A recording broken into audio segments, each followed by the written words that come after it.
So last week we saw Vairagya, which is this quality of outgrowing our desire, essentially, and also not giving in to likes and dislikes. And so it's not that I don't enjoy things, I can still enjoy things, but if it's not there, then I'm not devastated. Potentially, I don't even miss it, depending on how much Vairagya I have. Which sometimes people, with certain things we can, like sometimes certain foods we enjoy it, but like it's not cooked in ages, and then maybe it's cooked again and you think, oh. Whereas, if it's something you really like, you're bugging them. When you're making this, when you're making this, when you're making this. So, it's about being a lot to do with being in the present moment. So the story that's often told with regards to Vairagya is there was this senior monk, Swami, sannyasi, and junior one, and they were walking in the forest, and it was a monsoony kind of season, and the area was wet and damp and slippery, and there was this young girl who slipped, and then she was like, her ankle was sore, and then she was weeping, and then how's she going to get home? And so these two sannyasis are walking past, and then she said, can you please help me? And so the senior sannyasi kind of just scooped her up and carried her, and took her to the house and left her there. And so she was wet from having slipped and then hurt her ankle. And the junior sannyasi this whole time is thinking in his head, we're not supposed to be touching women, and this is a young woman, and on top of that, she's wet, and then he's holding her, and how could he? This is against all the rules, and replay, you know how we do that with thoughts. And so then they left her at the house and they walked maybe like half a day, and then they get to dinner, and then they're about to sleep. So after eating, settling everything for the night, he's bursting. How could you? And the senior Swami is like, what did I do? Like, how could you carry her? She, you let her touch you when she was da da da da da da. And the senior Swami looked at her and he said, I left her 4.5 hours ago. Why are you still carrying her? And so that, like, whatever year it's not enjoyed, but whatever action had to be done, and then it's dropped, right? There's no replay, but we'll sometimes do that. Like maybe we have a conversation with someone, and then even 2 days later, we're replaying the conversation in our head and either enjoying it or editing it or being annoyed about it. And then like we're not able to be in the moment and then just let it go. So Vairagya is that holding on to both things I like and things I don't like. And I hold on to it. And so you can see how even like when things I like, and then it becomes habit, or it becomes preoccupation, it becomes overindulgence, it builds up, right? And then when I don't let go of dislike, it can become a grudge, it can become bitterness, it can become resentment that just stays in me. So it's not that I don't feel things, it's just I'm able to let them go once whatever's needed is over. So in this case, he was helping her, and so he lifted up. But in a place of like, eating chocolate cake, there's no need here at all. But chalo, I decide I need to treat myself. And so I'm eating it. So I enjoy it. And then when it's over, done. I don't keep thinking about it, planning for the next one, like dreaming, but more planning, right? Like sometimes a shop is only, and like I'll go buy this because then I'll be near that shop, then I can buy the treat, and then we do all that little plannings in our heads. So Vairagya is, if it's there, it's there. If it's not there, it's not there.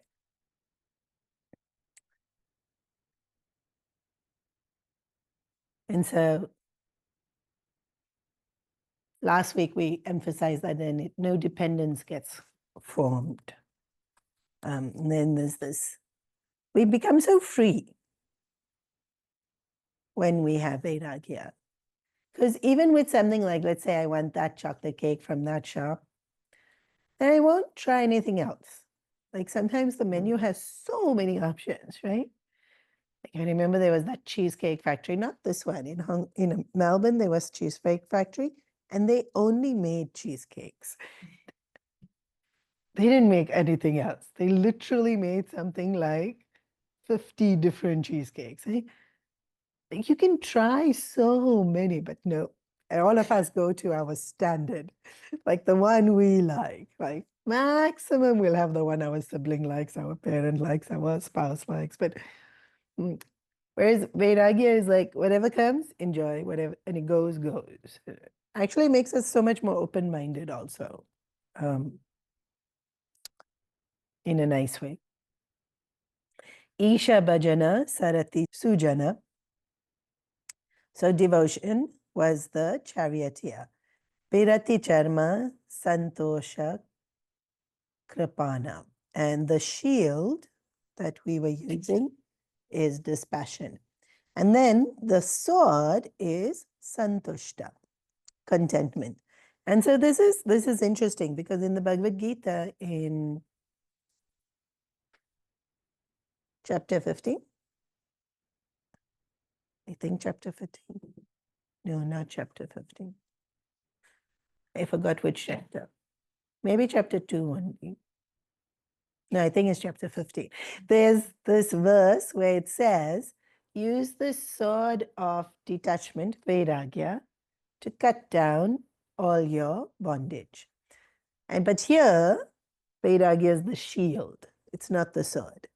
And the sword is contentment. Right? You wouldn't think contentment's a sword. Huh? Doesn't feel like a sword. Dispassion feels like a sword. No more desires.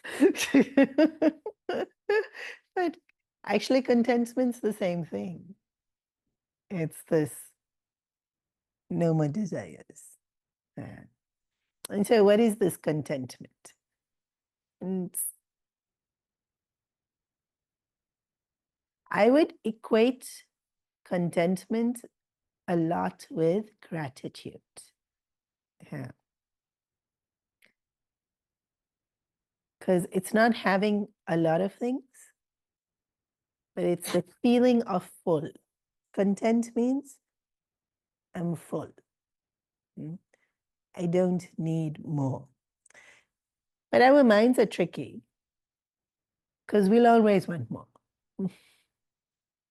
We just always want more. And so if we focus on how much we have, we already feel full. And so how to be content? We see how much we already have. But also to see that the nature of the mind is such that grass is greener. Okay? It's just the nature of the mind. We constantly, like, we ourselves would have been in a particular situation and then we didn't like the situation and we changed it. And maybe where we were living, or maybe even in our own room, we rearranged the furniture because, this wasn't working. And then there's some problem with the way it is now. Right. But we only rearranged everything because we were so annoyed and we had to make everything better. But the better will also have something that's not quite right. Yeah. So contentment is understanding that this is the nature of the world. I didn't really watch it, but I remember people telling me about this TV show called The Good Place, which was supposed to be heaven, but actually it was a lie and it was hell. So they told all these people, you are in heaven, but they were in hell. And so what was hell? It was interesting to show how they described it, because actually this is life. It's not even hell, it's just life. So what they would do is that they would give you what you asked for. So if you asked for this particular kind of house, then you got that house. Like exactly what you asked for, because you're thinking it's heaven, so you should be getting what you wanted. And so you got the house. But then it would have something like a freeway near it and there's noise the whole time, or the view is ruined, or it's got only cold water. You just can't get hot water in the shower in this house. And so it would be like almost what you wanted, but not quite. But what was hell? Like it it's almost what you want, and then something's wrong. And like the coffee's made perfect, but it's in the wrong cup. Or it's in the right cup, but it's not made perfect. It's got less sugar, less this, less that. Like it's never, and but that's so much of life. Like that's not hell, that's just life. And which is what I thought was interesting about the show, that they likened life to hell. I thought it, but it's not actually hell, right? It's just how we think about it. It's like I can be so focused on, I don't have this, I don't have this, I don't have this. Or I can be so focused on. It's great. 90% I got. Like, but the mind tends to want that 10%. So what is santushta? Understanding that it's okay. Like just life is such that it's never going to be 100% what I want it to be. And if it is, bonus. So to the extent to what I have, what I aspire towards as best as I can have it, is already very, very good. This lesson, I think, is huge in parenting. Because parents will try and make everything perfect, exact. It doesn't work that way, because it's another person. It can't be, it can't be choreographed. It's going to be, their free will coming into play so much. Okay, so there's this nice story again that Gurudev has written about Santushta. So there was a stone cutter, and he was chipping away in the mountains to break the stone. And then he had to carry all those bits of stone and bring it down into the marketplace. And it's heavy and it's hot and your hands hurt. And so as he's working in the marketplace, he walked past the house of this really rich merchant. And the gates were open. And so he looks inside, and the merchant is sitting outside in the garden, and there's an attendant serving him water. And the garden is very, very beautiful, and there's a fan facing him. So he looks in at all this comfort, and he thinks, would be so nice if I was this rich merchant and I didn't have to slog the way I slogged.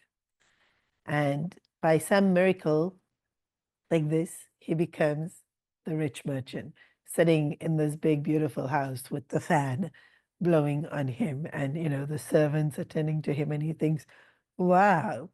And so as the rich merchant, he now has to go in for a meeting. And as he's going in for the meeting and he's sitting in his car, and, in some countries, I don't think I've seen it much in Hong Kong, but the politicians will have these bikes in front of them and they make you move out of the way, and then and then they passed you, and so this merchant's car had to be sided so this minister can be zoomed through the traffic and not have to deal with traffic. And then, here he is being such a rich merchant, but he had to still wait in the side for this politician to be able to go through. And then he thinks, oh, what's the point of being this rich merchant if, this minister is so much more powerful, zooming through traffic and everyone making way for him and everyone bowing down to him and, scared of his every reaction. And then again, just like that, he becomes the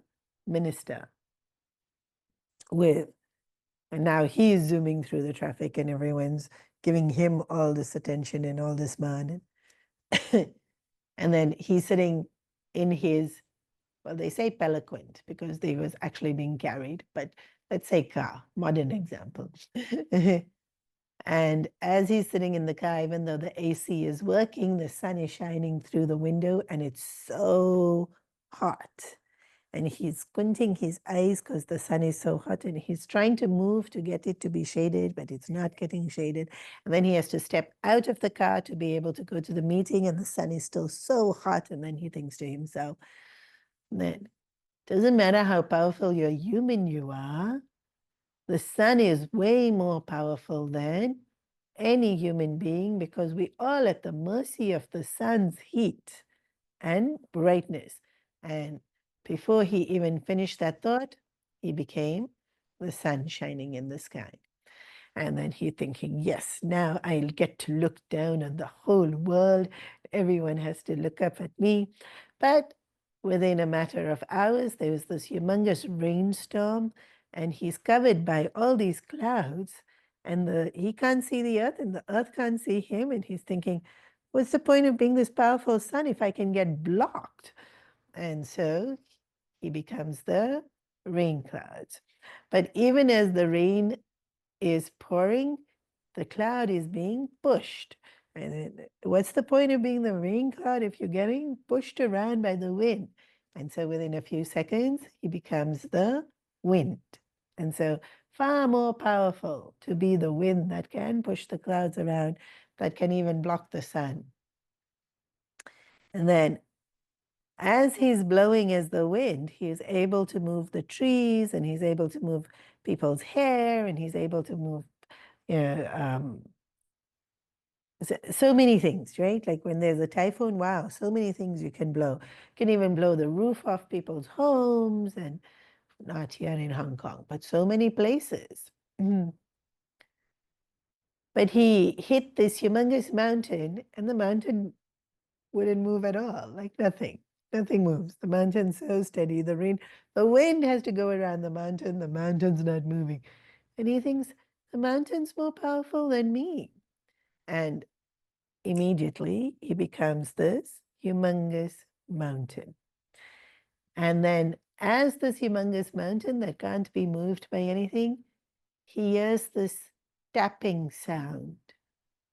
And he looks, and it's a stone cutter chipping away at the mountain. Contentment. How often we do this, no? We do this whole rigmarole. I want this, and then I want this, and I want that, and I want this, and then we come back to, actually, it was great the way it was. And we see grass is greener. That's more powerful, that's more comfortable, that's more. You wouldn't think a stone cutter is so powerful, right? But to the mountain, it's getting chipped away. And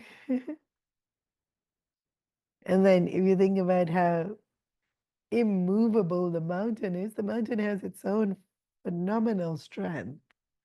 And the stonecutter has its own her own phenomenal strength. And like just every role or every experience or every serves its purpose. And then we divide it into all these are good experiences and all these are bad experiences. But so often it's the bad experiences that serve way more purpose.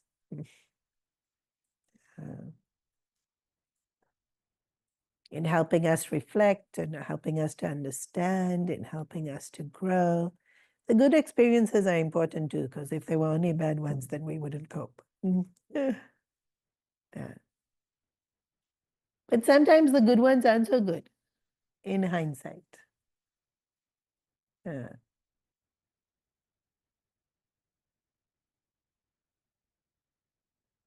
So contentment. What is this? It's people would say it's the feeling of enough. I guess it's also the appreciation of whatever's there, serving a purpose. Because we don't know. We don't know what's going to lead to the next thing and what's going to lead to the next thing. And again, this is another story. Well, I'm remembering so many stories today. These two I read for the class, but this one I didn't. Most of y'all know the story. Guruji tells it, Swamiji tells it, Gurudev tells it. There was a farmer and they had gotten a new horse. And all the village people came and said, wow, you're so lucky you got a new horse. And he said, let us see.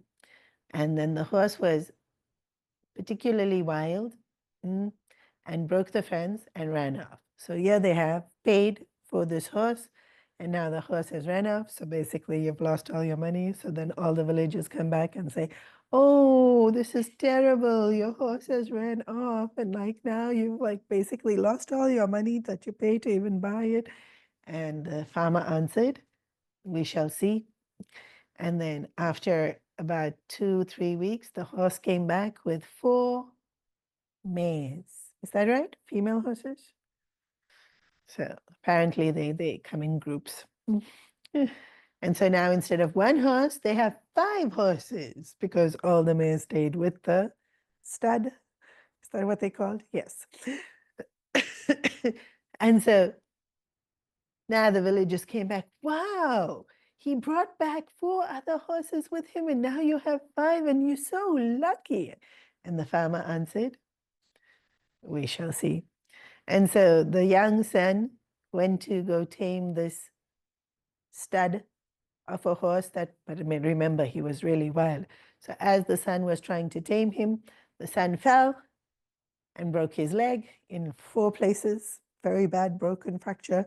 And then everyone came back and said, this is terrible. Your son's been injured and now he can't even do all the work around the farm and you're going to have to do all the work. And then the farmer answered, we shall see. And then war broke out and the army came to recruit all the young men. And all the other young men got taken into the army, but his leg was broken and he couldn't go. And so all the villagers came around and said, you're so lucky. Your son didn't have to go. And he answered, we shall see. So contentment is this.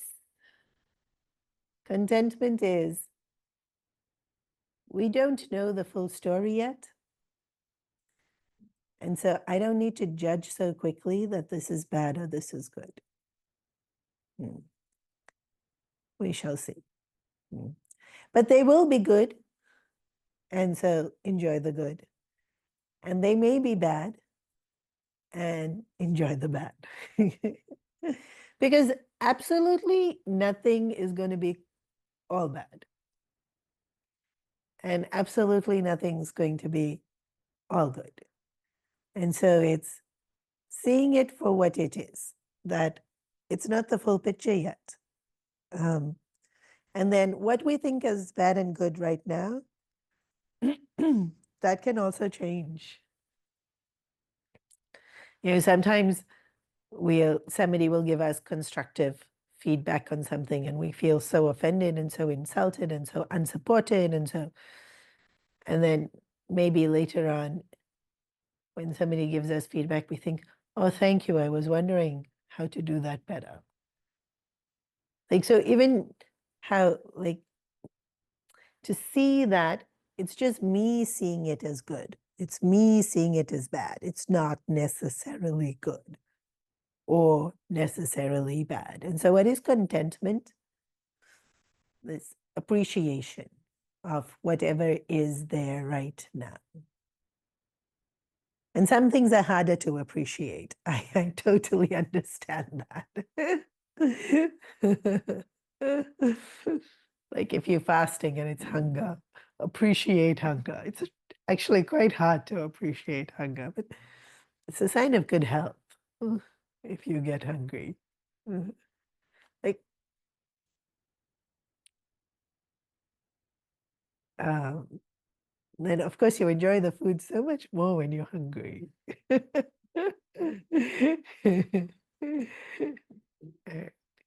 I remember we went on a school camp in Australia, and in South Africa, nobody ate peanut butter and jam. Well, I shouldn't say nobody. Indians in South Africa, because we only mixed with Indians in South Africa. I had never heard of this combination. But we got to Australia and it's such a big thing. Like, who knew something so simple is such a big thing? But we still were very South African in our thinking, and we didn't. And then I went on school camp, and I was the only vegetarian, and the only thing I could have was peanut butter and jam sandwiches. I remember coming back from the camp telling my mom and my sister, it's the best thing ever. Like, it's so yummy. And so I went to the supermarket and bought the peanut butter and bought the jam. And then when I made it, it just didn't taste anywhere near as good as camp. Why? Because I was starving at camp. There was no other food. Like, hunger really does make food taste good. You don't even have to like it. It just tastes good because you're hungry.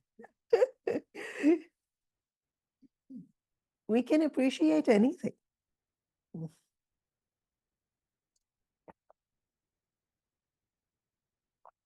And so what's contentment? Training our mind to be able to appreciate, to see it, right? Like, it's not even silver lining, although maybe you can call it silver lining. It's not like a consolation prize. It's to be able to actually appreciate it. Yeah. And so, two things, right? Because our judgment of good and bad changes and may not be like absolute or even correct. And so, whatever's there, we appreciate it. And two, never is anything going to be choreographed exactly the way I want it. And even when it is, I don't necessarily enjoy it. And so, to appreciate it.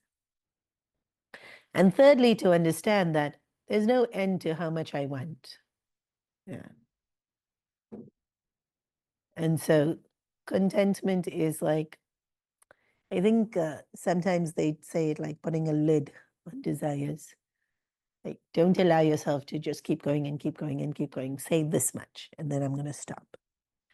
And we can do that in different ways. Financially, it's very easy. If you don't have the money, stop. And in terms of health also, it's very easy. Like, beyond this line, it's no longer healthy. But then there's things where it's not so easy to know where to draw that line. And so experiment. So if you draw the line too early, then that craving is so intense, and then we overdo the desire. And if you draw the line too late, it feels indulgent. It feels a little bit like you're sick of it. And so, of course, that line's going to be different with every single object. But if we are attentive, we'll learn where that line's going to come. And we'll be able to manage the overdoing or the feeling of sick of it better also. And so you'll see that in all these qualities that is being asked of us, attentiveness is key. for us to be able to practice it. So we're practicing Vairagya and attentiveness. We are practicing contentment and attentiveness. We are practicing like truthfulness and attentiveness, courage and attentiveness. So attentiveness is like the substratum of being able to practice absolutely just anything in spirituality. So contentment. Yeah. There's lots of things now in terms of affirmations and things like that. And very rare in affirmations will I hear this: I am content. It's actually such a nice affirmation. Because if you say it, you'll be it. You say, I am happy. As per affirmations, you should be it. But I don't know if it quite works that way. I haven't seen it work that way with I am happy, or even with I am loved. But it will work really well with I am content. Because to say I am loved involves a whole belief system, which has to get adjusted. But to say I am content is a choice, which gets implemented immediately.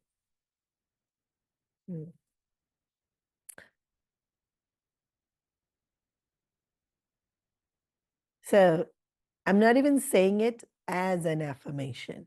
I'm saying it as a choosing to be.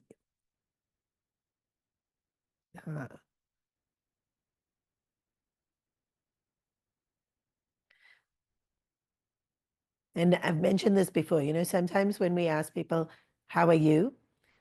One of the responses I have heard, which I find intriguing, is, can't complain. Yeah. But that's not content.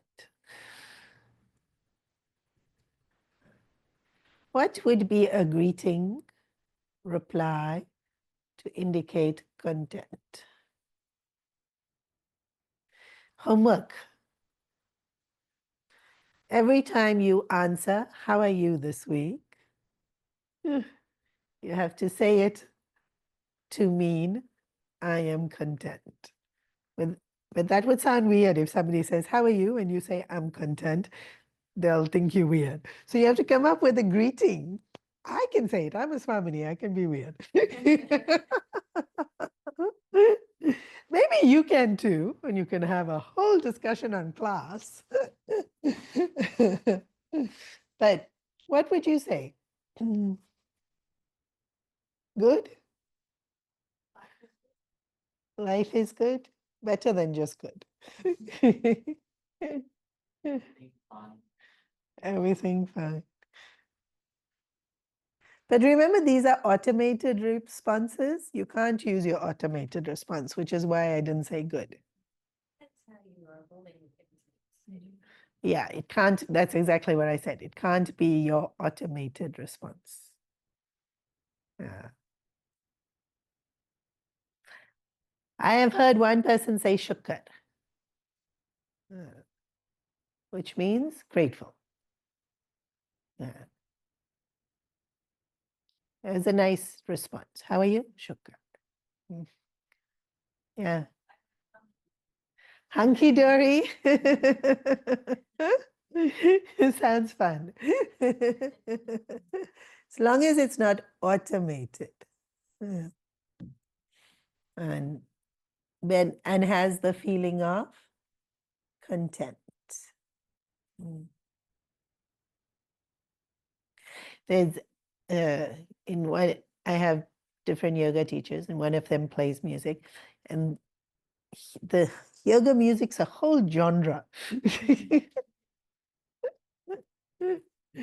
And so she has an affirmation song, and I'm not going to sing it because I can't remember the tune now, but it's, I do enough, I have enough, I am enough.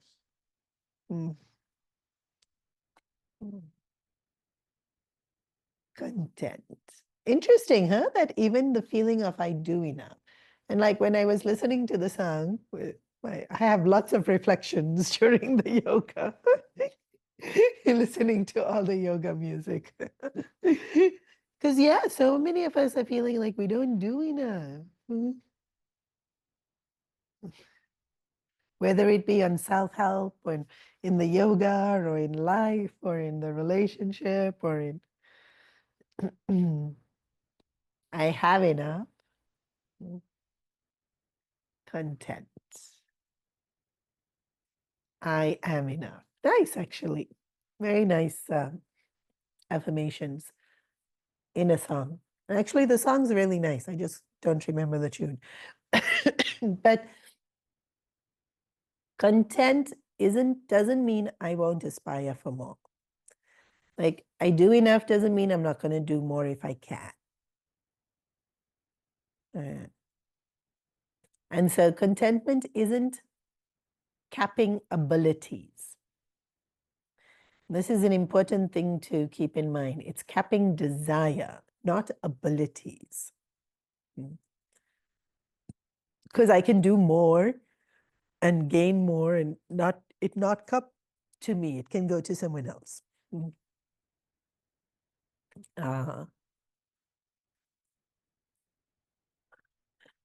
So it doesn't cap me improving. It just caps me desiring to own, possess, and control. I think a lot of what we desire is control. We want control over my life. We want control over other people.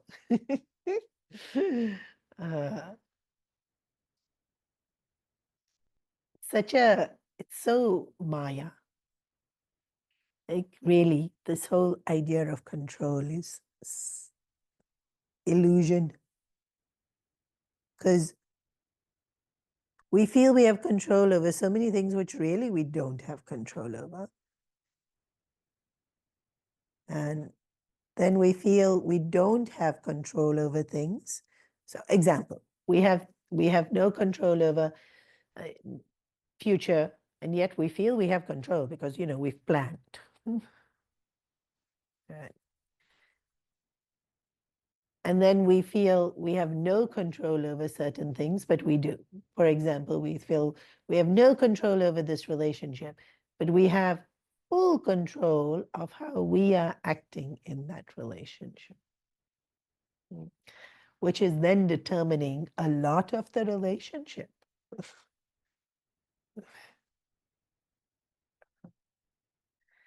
And then we feel we have no control of our mind, but actually, we have full control over our mind. No, it doesn't listen to me. I don't want to think these thoughts.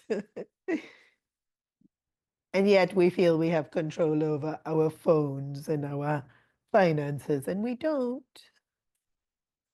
And the phone has full control over us. We do not have control over it.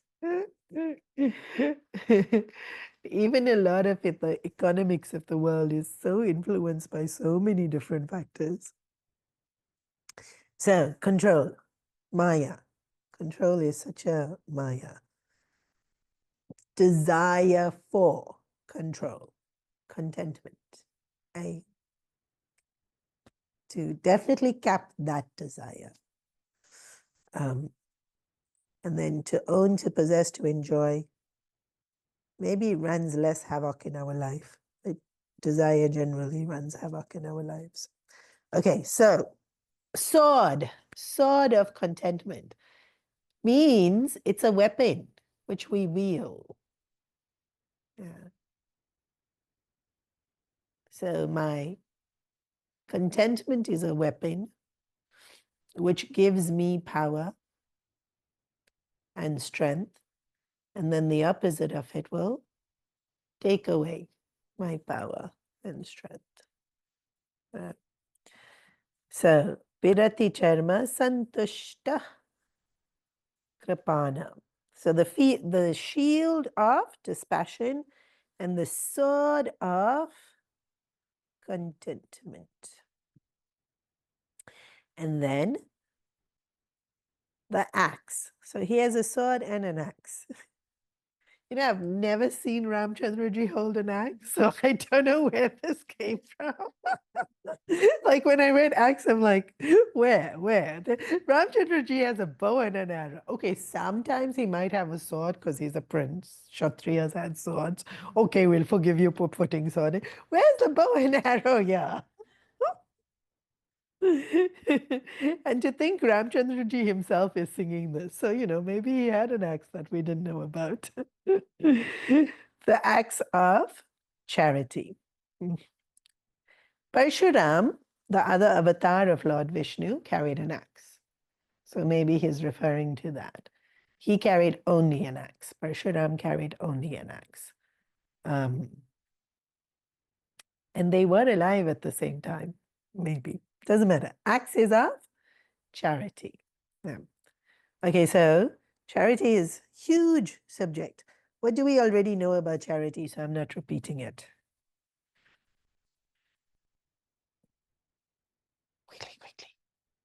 Not giving away what we don't want. It's not giving away what you don't want. Correct. It's giving because we take it. Is dharma. But yes, very good.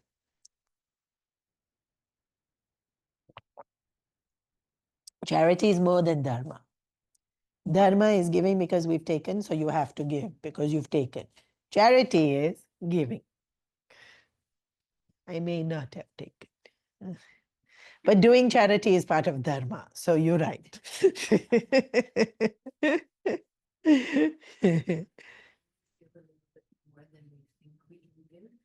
It's nice to give a little bit more than what you originally thought, which is why we add the one.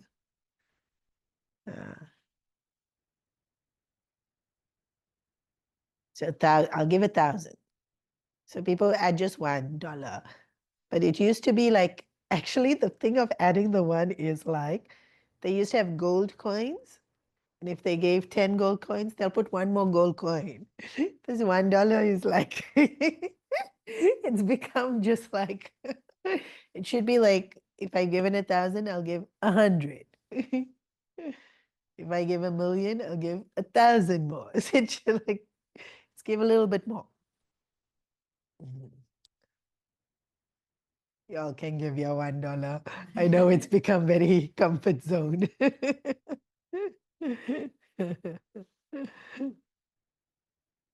Yes, we should always give a little bit more.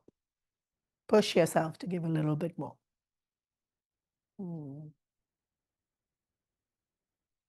No, nothing.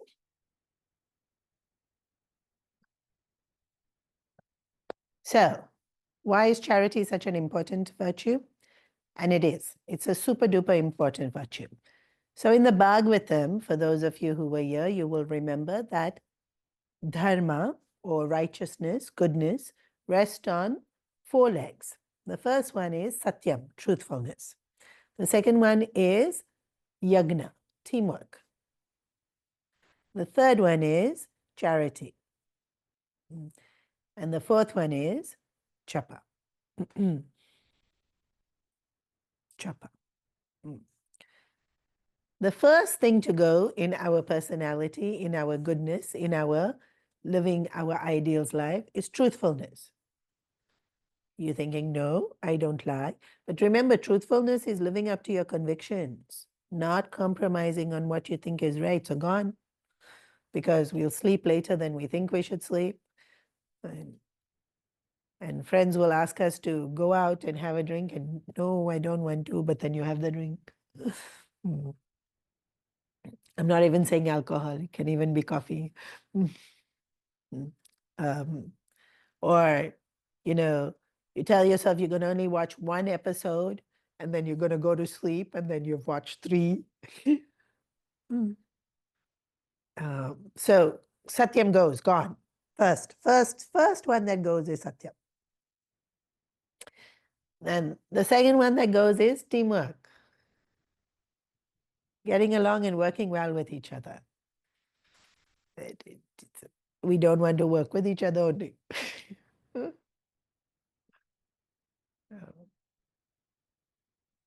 Sometimes I'll pair people up and you should see the face they give me. Like, how could you? Why didn't you put me with my friends? This will usually be at Balvihar camp, huh? And I remember this, it was a drop-off event and the dad came and the kids were divided into groups. And so he came a little late. So when I checked where the daughter has to go and I said she has to go into this group. So he took her to the group and then he came up to me and he said, I just noticed she wasn't with her friends in the group. And, if you want them to come back. It wasn't her that was saying this. He was threatening me. The father was threatening me. And I said, my jaw dropped. So I looked over at her, right? Like, did she cry? Did she protest? Did she throw a tantrum that she's not with her friends? She's happily laughing. So I looked back at him and I said, she seems fine. But you're welcome to take her if you want to. Like, wow. Why? Because only who I like. I should be with only who I like. Right. And this is worse in Hong Kong. It's not so much in all other countries. You're nodding because now you all went to uni and you all saw. Like, you can be with new people, you like them also. In fact, you have different conversations, you exposed to different kind of thinking, you different kind of ideas. And you know what? The kids hate it when I say you're going to be broken into groups and you're not going to, they'll all complain and complain. But I'm telling you, within 5-10 minutes, they fine. They're usually having a ball. And if they're not, they wouldn't have even with their friends. But this ability to just get along goes very quickly. So Satyam first, getting along with others goes next. And then charity. So why is charity one of the four? It's because charity is what allows our heart to stay big.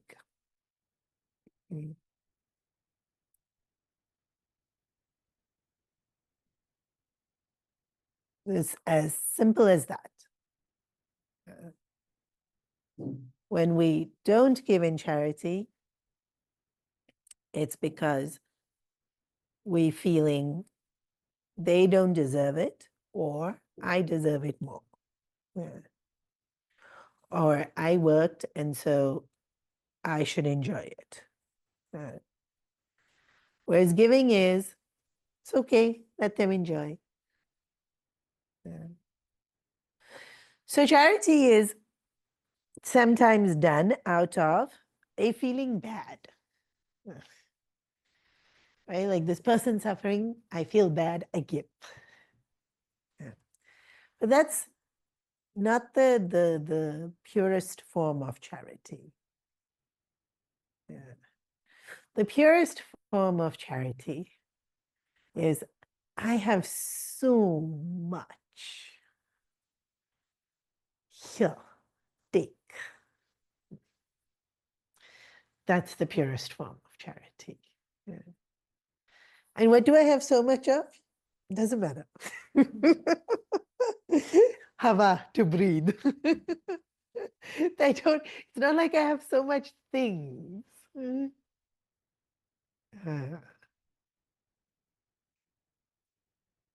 It's just the idea of, and that's why it comes after contentment. And that's why charity can only work after the feeling of, I'm content. Okay. And actually, charity comes, it's got so much to do with our hearts being open, right? And being larger. But also there's this understanding, intellectual understanding that happens in the sense that every single person will have different talents and different potentials. We can't all do the same thing. Yeah. And all of us also have different intelligences. Yeah. And there's so many different types of intelligences. Like reading a map. Like really, there's some people who just cannot do it. And then there's some people who are like phenomenally good with space and direction. Yeah. Or being able to pack a bag. You're laughing. But there's some people who just it doesn't all fit. And then they're looking at you like it doesn't fit. And you like, just move this here, move that here, then wow, it fit. Magic. And they thinking, oh, how'd you do that? And they're not dumb. It's just a different intelligence. Of course, a lot of these things can be learned, right? I'm not saying if you don't have the intelligence, you'll never have it. So many intelligences can be learned. Like, or even something like dancing, right? Even someone who claim they have two left feet, you can teach them little bit dance. Some basic amount, and they can even look good. So what point am I making? We have different talents, we have different potentials, we have different intelligences. And so what each of us can master and create will be different. So only someone with musical intelligence can create that. Or if you invest your time and effort into it, you'll be able to create that. Only someone with biological intelligence can create cures or movement flows that are enhancing and energy creating or relaxing, right? You need that certain intelligence and then you can create that. And someone with design intelligence maybe can design a funky bridge. But then you need engineering intelligence to be able to build that fancy bridge. So what each one of us can do is limited, but each one of us need more than what we can do. And so essentially, it's, I can do this here because I can already do it. This is my intelligence, this is my potential, this is my talents. And so I have created using my intelligence and my potential and my talents. And so now it's for y'all. Because from what I've created with my intelligence, I don't need all of it. Yeah. And then what I don't have intelligence to create, I need to take from you. Like really useless at medical knowledge, I'll need to go to doctor, osteopath, this person, please help. I don't have this intelligence. Yeah. And so since I don't have so many expertise and I need others to help me with all those expertise, what I have so much, give. That's charity. So it is tied into I will take. But it's not a bartering. It's, I have so much. And since I have so much of this here.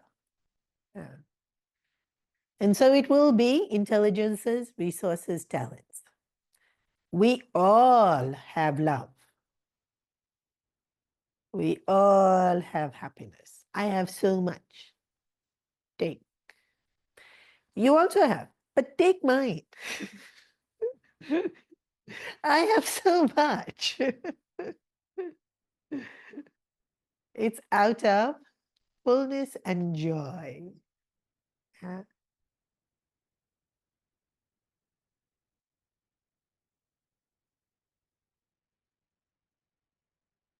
It's like somebody selling a product and then they see people wearing it or using it, and then they think, that fulfillment. Or you've cooked and then somebody's eating it and actually enjoying it, not just pretending. It's fullness. Yeah. If it got used, like whatever I've created got used, it's serving a purpose. It's being beneficial. Yeah. So charity is that me playing my part by giving. And then the more I give, the more I'll get.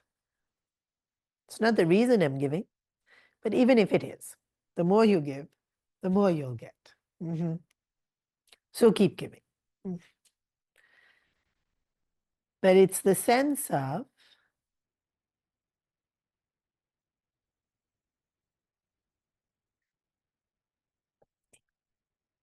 when we get our desires, it does make us happy. But when we give to another person, that happiness is of a deeper level. And so charity is this crucial component in the whole scheme of our tradition, our culture, our self-development, because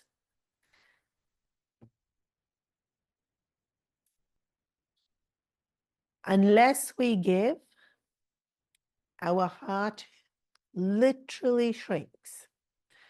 There's so many studies that show that if you don't use your brain, it actually shrinks. And if you use your brain a lot, it actually grows. And so apparently Einstein's brain was like very big, bigger than your average brain. Every time I think of this fact, I always wonder how to measure and not kill yourself. Am I using it? Is it big? Just keep using it. Keep learning something, keep doing problem solving. And so this is not true physically with the heart, because the heart isn't a physical organ. Yes, I know we have a physical organ called heart. But in spirituality, what is called hriday is not the physical organ. Because in spirituality, what is called heart is the seat of all goodness. The biological heart is the seat of emotion. Yeah. Like literally, we will say, my heart is heavy. Because why? Emotions are being felt in our physical, biological heart, which is very true, right? But spiritually, the heart is not an organ, and it's the seat of virtue, goodness, divinity. And that spiritual heart, when we don't give, shrinks. Now, we don't have to only give money, right? We give time, we give concern, we give love, we give attention, we give praise, we give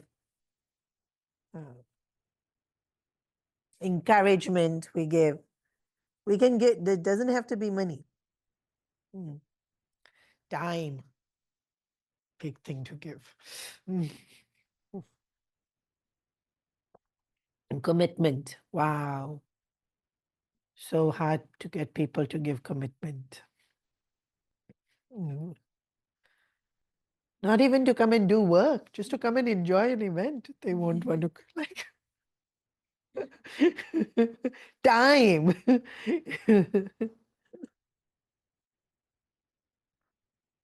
So give. Whatever I can give, give. right? Like you'll see little kids and they'll draw things for you and they'll come and give you. And you think, now what am I going to do with this? Thank you. But it's fine, right? It's the sentiment of they are giving. They can draw, they are giving you what they enjoy doing. But the idea is they gave. Uh, and actually, they're adorable, huh? They never come and check if you've kept it, which is a good thing.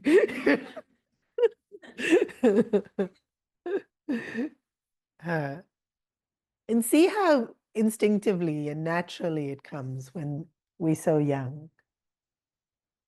Uh,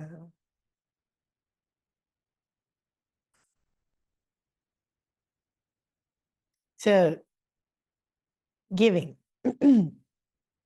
If we don't, this heart shrinks. And so, charity is helping us keep heart open. Now, remember, spiritual heart is seat of goodness, seat of where we see divinity. We don't want it to shrink. We want it bigger and bigger and bigger. So the more we can see Bhagwan in our lives, the more we can feel his grace, the more we can feel all that goodness. So charity. So yeah, very often with charity, we think we'll give to those who deserve it. Who deserves it?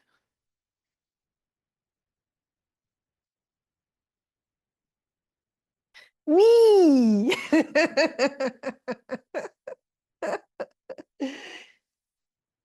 Every single one of us. Every single one of us deserves it. Yeah. But then if they're going to waste it,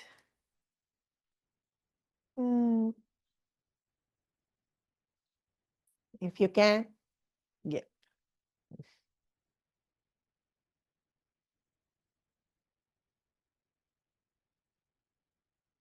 This, our sense of judging is very interesting. Right? You know, sometimes people have come and spoken to me and they'll say, you know, this person who comes to the ashram, and they'll get, wow, they gave me the full scoop of every horrible thing that person has ever done in their whole life. And then y'all still treat them so nicely. I'll think, yeah, you should tell Swamiji. usually it's I should tell Swamiji. Because this person, you know, they don't deserve.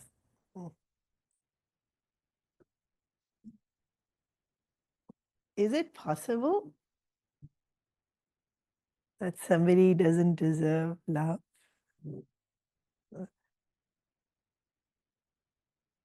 And okay, they did 100 horrible things in their lives. They might have. Would Bhagwan stop loving them? Mhm.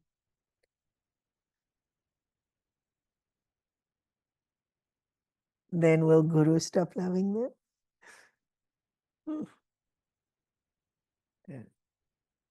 And you know, it's very tricky because these people, if I did say, yes, you're right, finished. They would never sleep another night because you could be next. No? Mm. Then we could stop loving you also. Giving you grace also. Like, how does that work? How can you think somebody is not lovable? But they did this. Mm. And sometimes, yes, people do really unpleasant things. really hurtful things. Mm. I'm not saying we don't. Mm. What am I talking about? Who deserves charity? Mm. We cannot judge. Yeah. Yeah. Imagine if there was some horrible illness like COVID came along and you had the cure. Are we going to judge who gets the cure? You just make enough and give everyone, right? I can't judge. Mm. We don't know tomorrow who's going to be what. Today they like this, tomorrow what they're going to be. So I have what? Whatever talent I have. I can dance, sing, do math really well. Whichever talent I have. What do? Give. Mm. Whatever talent I have, give. And so it's a little bit like a lot of companies will have their normal clientele and then pro bono cases. Means those are done for free. Mm. Hospitals also have. They do. Yeah.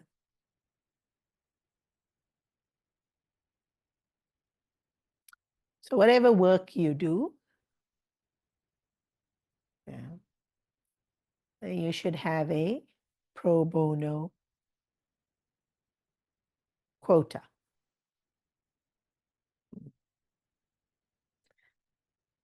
That's what charity really is. Giving your talent, giving your intelligence.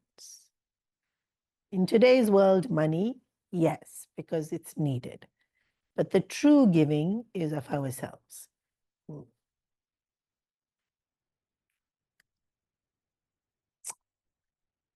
And if your job is to make money, well, then you can only give money.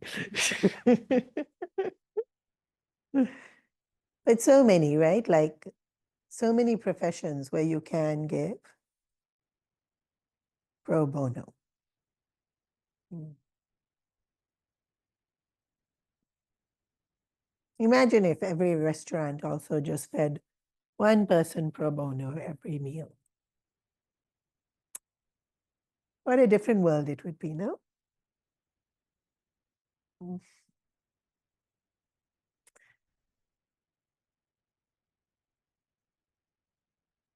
That I learned from my dad. We pause here. Anybody has any questions?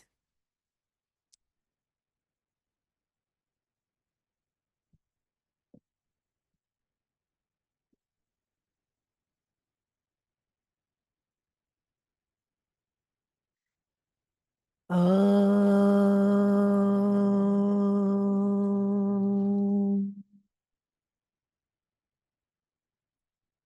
Sarve bhavantu sukhinah. Sarve santu niramaya. Sarve bhadrani pashyantu. Ma kaschit dukha bhag bhavet. Asato ma satkamaya. Tamaso ma jyotirgamaya.